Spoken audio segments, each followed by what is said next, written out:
قل هذه سبيلي أدعو إلى الله. Assalamualaikum warahmatullahi wabarakatuh. Alhamdulillah, kita ketemu lagi di channel Pemberantas Kemaksiatan Kaum Muslimin.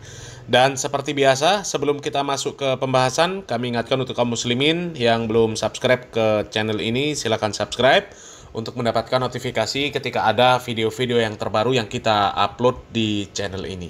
Dan untuk yang sudah subscribe, kami ucapkan jazakumullahu khairan katsira. Dan kaum muslimin, Ustadz Adi Hidayat sepertinya masih bersikukuh ya, secara tidak langsung ya, masih bersikukuh membela nasab para Ba'alawi ya.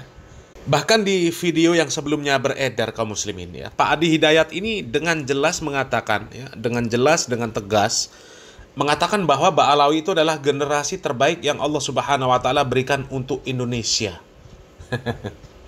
Ya Allah ya.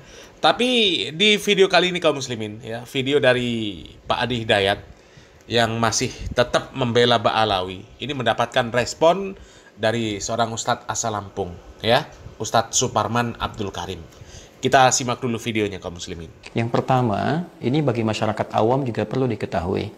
Dalam pandangan Islam, nasab ini persoalan yang sangat sensitif. Mau kita melakukan pendekatan dengan hadis riwayat Al-Bukhari dan Muslim yang tersambung pada sahabat Abu Dzar Al-Ghifari, saking sensitifnya Nabi memberikan pengingat. Jika nasab yang benar itu kemudian sengaja diputus, maka resikonya adalah kufur. Ma min rajulin idda'a, tidaklah seorang lelaki mengaku li ghairi abihi, kepada menasabkan sesuatu kepada yang bukan dari bapaknya, jalur nasabnya, fahuwa kufrun, maka dihukumi dengan kufur. Ya, jadi kalau ada seseorang yang dengan pandangan tertentu mencoba memutus nasab seseorang yang sudah valid, tercatat, terbukti, dan ternyata nasab itu benar, kemudian mencoba untuk diputus, maka resikonya kufur. Ini kan masalah. Nah, kemudian juga dalam hal yang sama, ketika ada seseorang menisbatkan yang bukan kepada nasabnya, maka falyatabawwa maq'adahu minan nar. Kalau seseorang mengaku-ngaku bagian dari nasab yang bukan nasabnya, maka tempatnya juga di neraka. Nah, oleh karena itu ini persoalan yang tidak mudah. Ya, jadi jangan ditarik ke ranah kalangan masyarakat awam. Selesaikan di ranah ilmiah, ada pengujinya, ada hakimnya, ada bukti-buktinya, ada sistematikanya, sehingga tidak nanti banyak orang terjebak pada satu masalah yang ini jadi problem kemudian hari saat kembali kepada Allah Subhanahu wa taala. Siapa yang akan bertanggung jawab kalau tiba-tiba ada orang mencaci maki nasab tertentu, kemudian tidak seperti kenyataannya, dan dia menghukumi terputus, lalu terkena kemudian dengan ancaman hadis ini? Yang bertanggung jawab siapa? Kan jadi masalah. Nah, jadi nasab itu sangat sensitif, dinisbatkan kepada yang bukan dari turunannya masalah, mengaku-ngaku bermasalah, berbangga-bangga juga masalah.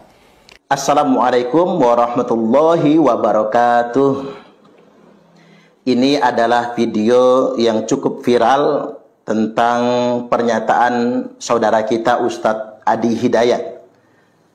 Pernyataan ini dikesankan Ustadz Adi Hidayat meminta agar diskusi tentang nasab ini dihentikan. Saya melihat video ini disebarkan untuk menjadi penengah. Saya pikir ini bukan penengah, tapi justru bisa mengambangkan masalah, bahkan bisa mengaburkan masalah, bahkan bisa memperkeruh masalah. Kemudian yang berikutnya, saudara kita Ustadz Adi Hidayat tampaknya kurang teliti dalam perkara ini. Mengapa saya mengatakan kurang teliti? Ketika beliau beristidlal dengan hadis Nabi yang disebutnya dari Sahih Bukhari dan Sahih Muslim, ma min rajulin idda'a li ghairi abihi. Kan hadis ini jelas menggunakan manafiyah yang maksudnya kepada jumlah fi'liyah. Mestinya ini ada istisna. Coba kita buka bab istisna. Tapi beliau, saya katakan kurang teliti, justru mengatakan bahwa kufrun. Ini kan bisa diketawakan oleh santri-santri kita yang sedang belajar nahwu. Ketika menggunakan manafiyah, kemudian dihilangkan istisnanya, ini kan menjadi janggal kalimatnya. Nah, saya katakan Ustadz Adi Hidayat kurang teliti. Di mana tidak telitinya? Coba kita rujuk hadisnya.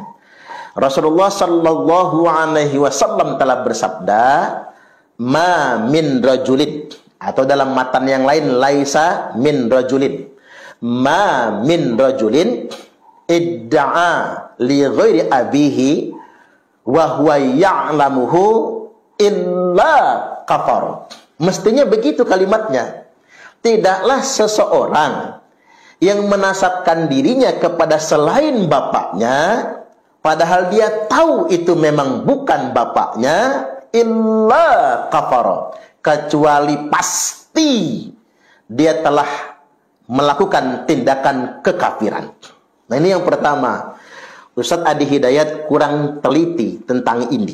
Yang kedua, lebih tak teliti lagi ketika beliau beristidlal dengan hadis ini untuk membangun pernyataan tentang larangan memutuskan nasab seseorang atau nasab yang sudah sahih kemudian dianggap terputus. Itu bisa jatuh kepada kekafiran.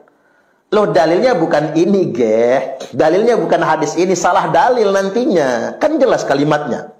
Ma min rajulin idda'a li ghairi abihi wa huwa ya'lamuhu illa kafar. Tidaklah seseorang yang menasabkan dirinya kepada laki-laki yang bukan bapaknya. Jadi ngaku-ngaku anak Pak Soekarno, ngaku-ngaku anak Pak Soeharto, ngaku-ngaku anaknya Pak B.J. Habibie misalnya, padahal dia bukan anaknya. Dia tahu itu semua. Illa kafara, kecuali pasti dia telah melakukan tindakan kekafiran.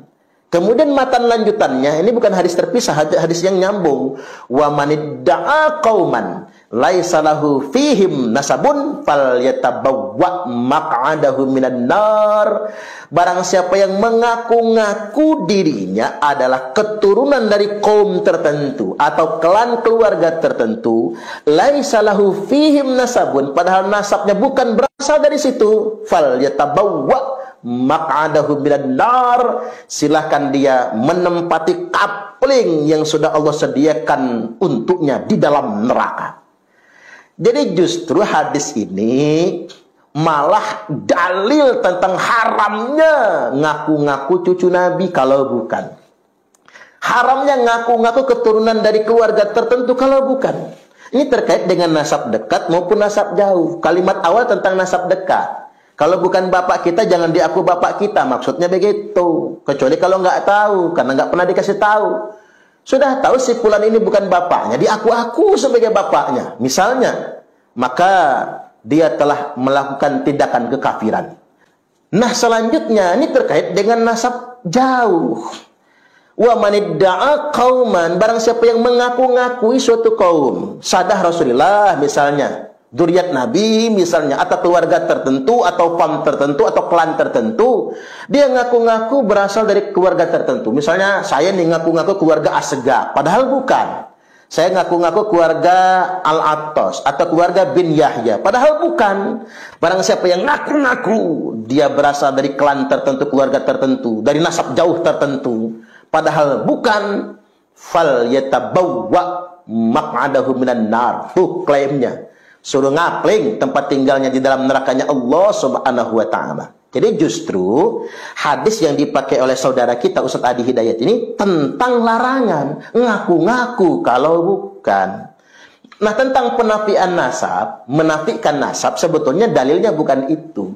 Ada riwayat dari Imam Tabrani, matannya begini, wa manittafa min nasabin wa indaqqa kafara billah.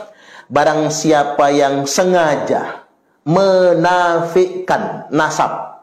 Jadi sengaja kita menafikan nasab seseorang, wa indaqqa, walaupun nasab itu samar sekalipun, kafara billah, hati-hati. Yang menafikan tersebut telah kafir kepada Allah Subhanahu wa ta'ala. Hati-hati. Makanya nggak boleh kita main menafikan nasab. Nah, dalam konteks ini siapa? Bukan Kiai Imat. Kalau Kiai Imat itu jelas dengan hujah dan dalil, 100% yakin Bani Ba'alwi bukan cucu Nabi. Kalau Kiai Imad itu justru menjaga nasab suci atau kemuliaan nasab suci Rasulullah Sallallahu Alaihi Wasallam.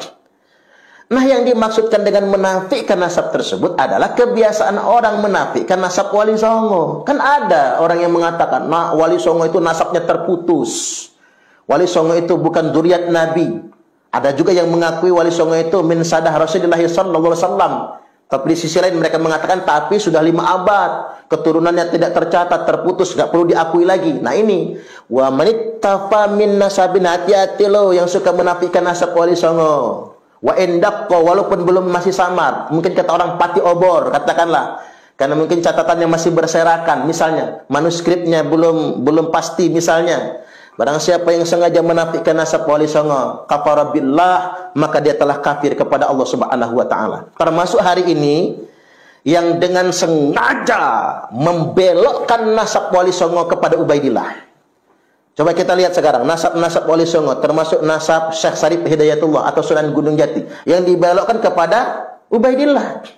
Katanya mereka marga Azmat Khan, kata mereka. Padahal manuskrip yang lebih tua menunjukkan Wali Songo, termasuk Sunan Gunung Jati, itu bukan dari Ubaidillah, bukan dari Azmat Khan. Ya, kaum muslimin, itu komentar dari Ustadz Suparman Abdul Karim. Ya, kalau kami nggak banyak-banyak komentarnya, kaum muslimin. Ya, kalau Ustadz Adi Hidayat ya meminta supaya masalah polemik nasab ini dibuka secara ilmiah, ya seharusnya Ustadz Adi Hidayat yang mengeluarkan statement bahwa nasab Ba'alawi itu nyambung kepada Nabi Muhammad SAW, ya dipaparkan secara ilmiah lah, ya kan?